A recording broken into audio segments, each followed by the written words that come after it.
If you're involved in an Australian business, you've probably felt it. The ground is shifting when it comes to climate. Well, today, we're going to break down a really core piece of that puzzle, AASB S2. That's the new standard from the Australian Accounting Standards Board. We're going to focus specifically on what it's asking for when it comes to your business model and your value chain. So let's just dive right in and figure out what this all means for you. Okay, first things first. This isn't optional anymore. Mandatory climate reporting is now Australian law. It's got a staged rollout kicking off on January 1st, 2025. And believe me, this is a fundamental change in how businesses need to think about and, disclose their climate-related risks and opportunities. And you've probably seen this playing out in your own workplace, right? That increased chatter you're hearing in the boardroom, the new sustainability roles that seem to be popping up everywhere. Yeah, that's not a coincidence. It is a direct response to these new government laws and the accounting standards, like AASB S2, that are really driving all of this. So here's our game plan for today. We'll quickly cover the new mandate, then we'll make sure we're all speaking the same language with some key definitions.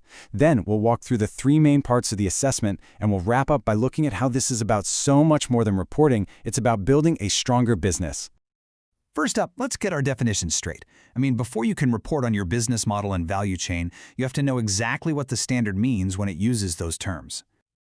So the official definition of a business model is, well, it's a bit of a mouthful, isn't it? It's technically correct, sure, but it's not super helpful in the real world. So let's put that into much simpler terms. There we go. That's much better. Just think of it as the fundamental how of your business. How do you make money?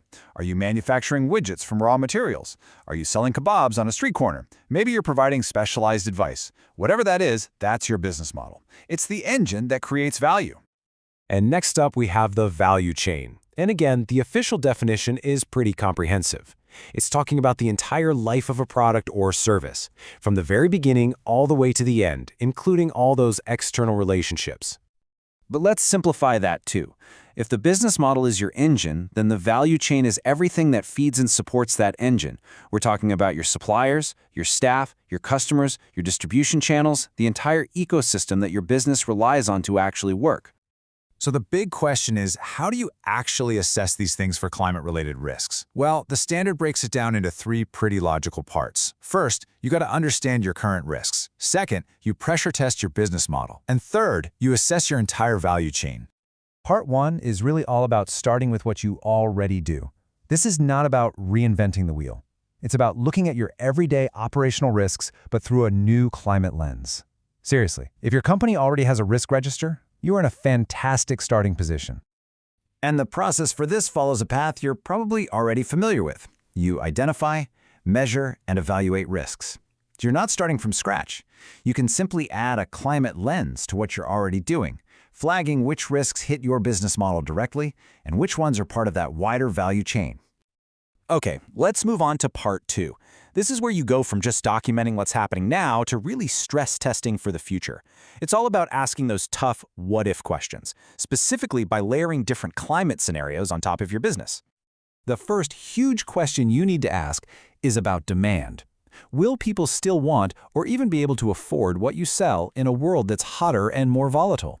And you can't just think about next quarter. You have to consider this over the short, medium, and long term, testing your assumptions against different future scenarios.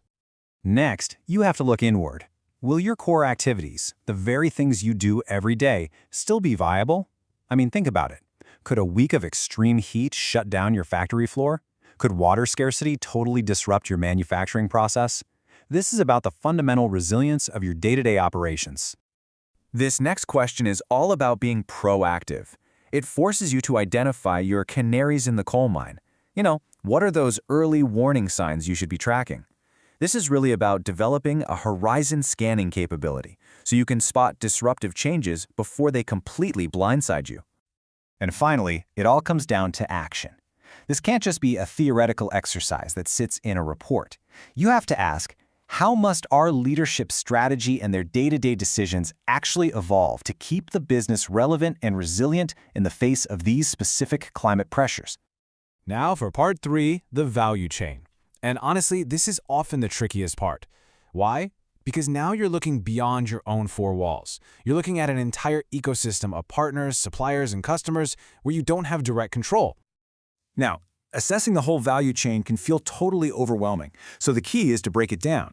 Start with your most critical segments. For example, take a hard look at your key suppliers. Are they located in a region that's prone to flooding? What about your distribution channels? Could rising fuel costs or new carbon taxes completely wreck your logistics? Each of these pieces carries a unique climate risk that ultimately becomes your problem.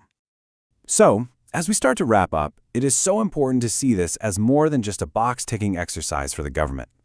The real goal of assessing all these raw impacts is to truly understand where you're vulnerable, and from there, to build genuine, long-term business resilience. And that really leaves us with the ultimate question that this whole standard is designed to help you answer. A question not just for regulators, but for your own leadership team, for your own future. Is your business fundamentally ready for what's coming? That's the challenge, but it's also the opportunity. Thanks so much for joining me.